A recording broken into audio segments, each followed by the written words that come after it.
Gold, trusted gold buyers. మీరు తాకట్టు పెట్టిన బంగారాన్ని విడిపించి ఈ రోజు ఉన్న మార్కెట్ ధరకు కొనబడను. నమస్కారం. ఐడ్రీమ్ ప్రేక్షకులకు స్వాగతం, సుస్వాగతం. ఇవాళ మనతో పాటు ఉన్నారు బ్రహ్మశ్రీ గుండెపూడి శివ సుధీర్ శర్మ గారు మనతో పాటు ఉన్నారు. వారితో మాట్లాడి పలు సందేహాలని నివృత్తిపరచుకుందాం. నమస్కారం గురువుగారు. శ్రీమాత్రే నమః. శ్రీ గురుభ్యో నమః. గురువుగారు, వారాహి నవరాత్రుల్లో 4వ రోజు అమ్మవారు ఏ రూపంలో దర్శనమిస్తారు అని మన ప్రేక్షకులు ఎదురు చూస్తూ ఉన్నారు. మరి వారికి మీరు ఏం చెప్తారు? అలాగే ఈరోజు ఏ విధంగా పూజను ఆచరించాలి, ఏం చేయాలంటారు?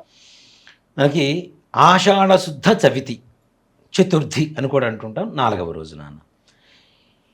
వారాహి నవరాత్రులలో 4వ రోజు అయినటువంటి చవితి రోజున అమ్మవారి అవతారం లఘు వారాహి అంటారు. లఘు వారాహి. లఘు అంటే ఏంటి? చిన్నది. చిన్నది, కొద్దిది అని అర్థం. చిన్నది అంటే అమ్మవారి చిన్నదని కాదు, కొద్దిలోనే మనల్ని అనుగ్రహిస్తుంది అని చెప్పడం. ఆ రోజు ఎక్కువగా కష్టపడాల్సిన అవసరం లేదు.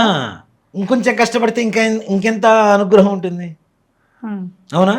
ఇప్పుడు మనకి ఒక గంట సేపు చదివితే 70 మార్కులు వస్తాయని తెలిసినప్పుడు ఇంకో గంట సేపు చదివితే 100 మార్కులు వస్తాయిగా, అవునా? కాబట్టి లఘు వారాహి అనేటువంటి అమ్మవారి శక్తి ఎలా ఉంటుందంటే సూక్ష్మంలో మోక్షం. చిన్న అమ్మవారిని స్మరణతోనే అమ్మవారిని వశం చేసుకోవచ్చు, అమ్మవారిని ఆవాహన చేయవచ్చు, అమ్మవారి పరిపూర్ణమైనటువంటి అనుగ్రహాన్ని పొందవచ్చు. ఎంత పెద్ద సమస్యనైనా లఘువారాహి తీర్చగలుగుతుందని శాస్త్రం. సమస్య పెద్దది, అమ్మవారు లఘువు, చిన్నది. చూడండి, అంటే మనకి ప్రపంచంలో చాలా చోట్ల చూస్తే పుట్టివాళ్ళు గట్టివాళ్ళు అంటుంటారు. దాంట్లో మొట్టమొదటిగా మనకి బెస్ట్ ఎగ్జాంపుల్ ఎవరంటే పివి నరసింహారావు గారు. ఆయన హైట్ తక్కువ, కానీ ప్రధానమంత్రిగా చేశారుగా, ఆర్థిక మంత్రిగా చేశారుగా.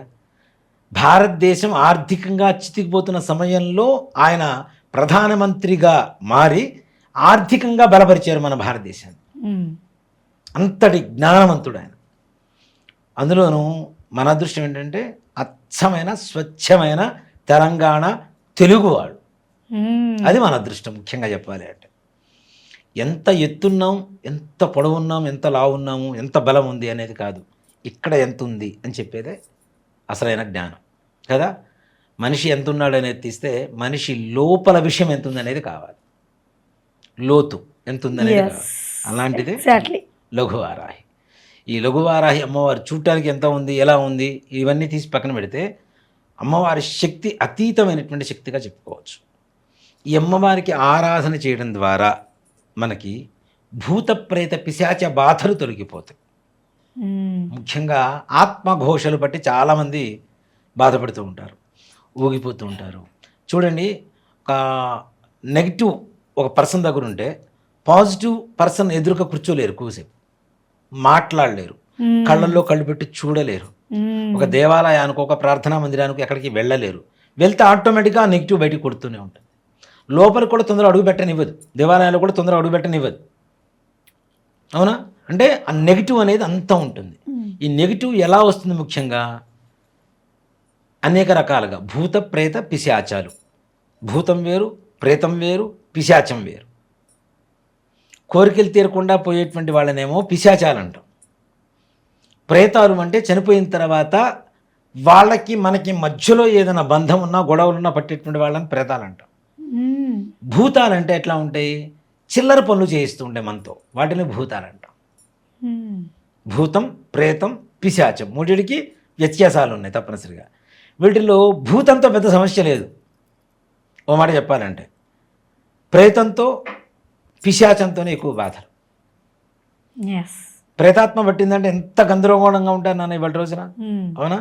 అలాగే మనకి తెలియకుండా మన మీద చెడు ప్రయోగాలు చేసేవాళ్ళు కొంతమంది ఉంటారు, క్షుద్ర ప్రయోగాలు అంటుంటారు. ఇలాంటి క్షుద్ర ప్రయోగాలని మనకు పట్టినటువంటి భూతాత్మని, ప్రేతాత్మని ఏవైతే ఉన్నాయో వాటిని సమూలంగా నిర్మూలన చేయగలిగినటువంటి శక్తి లఘువారాహి అమ్మవారు. మరి ప్రేతాత్మతో పెట్టుకోవడం అంటే సామాన్యమైన విషయం కాదు కదా.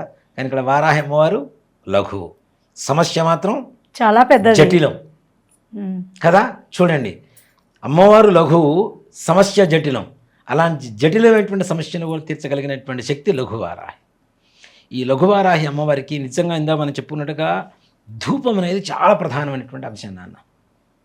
మనం పూజ చేసే సమయంలో ధూపం ఎంత మంచి ధూపం వేస్తే అంత తొందరగా మన ఇంట్లో ఉండేటువంటి నెగిటివ్ ఎనర్జీ, మన ఒంట్లో ఉండేటువంటి నెగిటివ్ ఎనర్జీ, మన మైండ్లో ఉండేటువంటి నెగిటివ్ ఎనర్జీ ఇవన్నీ కూడా మూడు కూడాను చక్కగా బయటకు వెళ్ళిపోతాయి, మన ఇంట్లో ఉండవు. అంత పాజిటివ్ ఎనర్జీని ఇచ్చేటువంటి శక్తి లఘువారాహి అమ్మవారికి ఉంటుంది. ఇప్పుడు మనకి తెలియకుండానే ఒక దారిలో పోతూ ఉంటాం, ఎవరో ఏదో దిష్టి తీసేస్తారు, అవి దాటుతాం, అవి మనకి పట్టేస్తూ ఉంటాయి. శ్మశానాల పక్క నుంచి వెళ్ళిపోతూ ఉంటాం, శ్మశానంలో ఉండేటువంటి క్లాతులు ఎగిరొచ్చి బయటపడుతూ ఉంటాయి శవాల మీదవి. అవును, తీసేస్తారు కదా, శవం తగలబెట్టేటప్పుడు కానీ బుడిచేటప్పుడు కానీ వస్త్రం ఏమీ లేకుండా, పుట్టేటప్పుడు ఎలా వచ్చామో పోయేటప్పుడు అలానే ఉంటాడు మనిషి. కాబట్టి ఆ వస్త్రాలు మొత్తం తీసేసి పక్కన పడేస్తారు, అవి గాలికి లేచి వచ్చి బయటపడుతూ ఉంటాయి. ఈ ఆడవాళ్ళు శుక్రవారం ఇట్లాంటి రోజుల్లో తండ్రి పోసుకున్నట్టు పక్కకు పోతూ ఉంటారు, పోయి వాటిని తొక్కడమో వాటిని దాటడమో చేయడం వల్ల వాటి వల్ల కూడా ప్రేతాత్మ ఆవాహన కలుగుతుంటుంది వీళ్ళల్లో. ఇలాంటివన్నీ కూడాను లఘువారాహి చేయడం ద్వారా చాలా విశేషంగా ఉంటుంది. అందుకని ఆడవాళ్ళు జుట్టు విరబోసుకొని తలంటు పోసుకొని ఒట్టిగా నూనె పోసుకోకుండా బయటికి పోవద్దని చెప్తాం. కొద్దిగా ఇంత నూనె అయినా సరే మాడుగు పెట్టుకుంటారు, కొద్దిగా ఇక్కడైనా పెట్టుకుంటారు మాడుగు.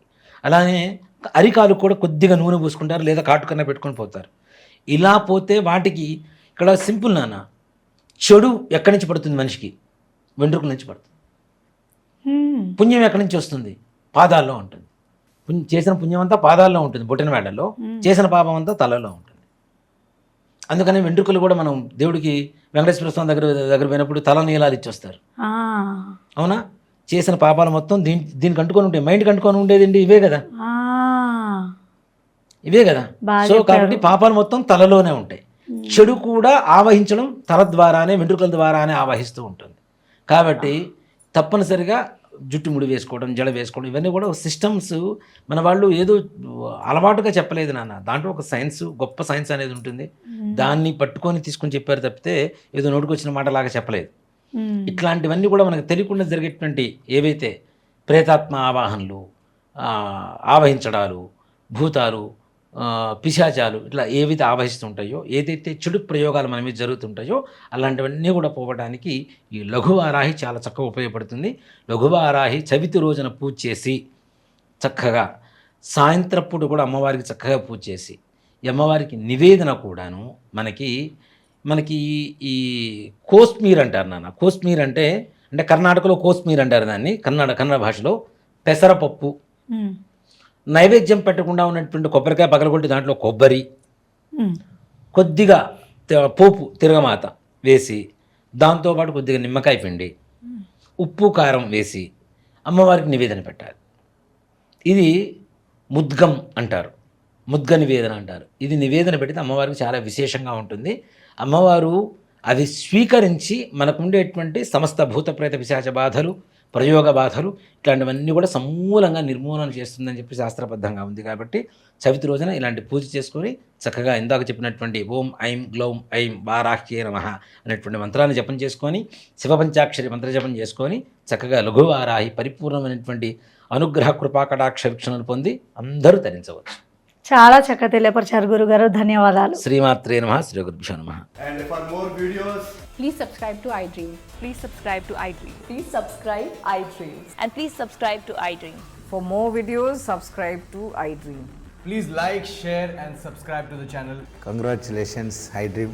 Subscribe to iDream. Subscribe to iDream. So subscribe to iDream Media. iDream ki iDream team andarki huge congratulations. Please subscribe iDream Media. Please subscribe to iDream. Subscribe iDream. Please subscribe to iDream. iDream అంటే నా కళల ఛానల్ను subscribe చేసుకున్న నోరు తిరుగుతలేదు, మీరైతే గంట గుర్తు కొట్టండి. For more such videos, please subscribe to iDream.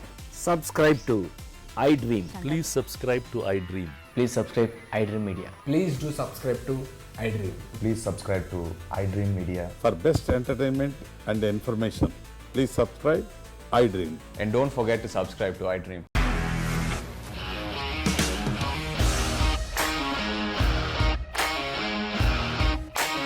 ఇండస్ట్రీలో కమిట్మెంట్ ఇష్యూస్ వస్తే నీకు కూడా వచ్చినట్టు మార్నింగ్ తీసుకెళ్ళారంటే కొట్టి పడేస్తారు.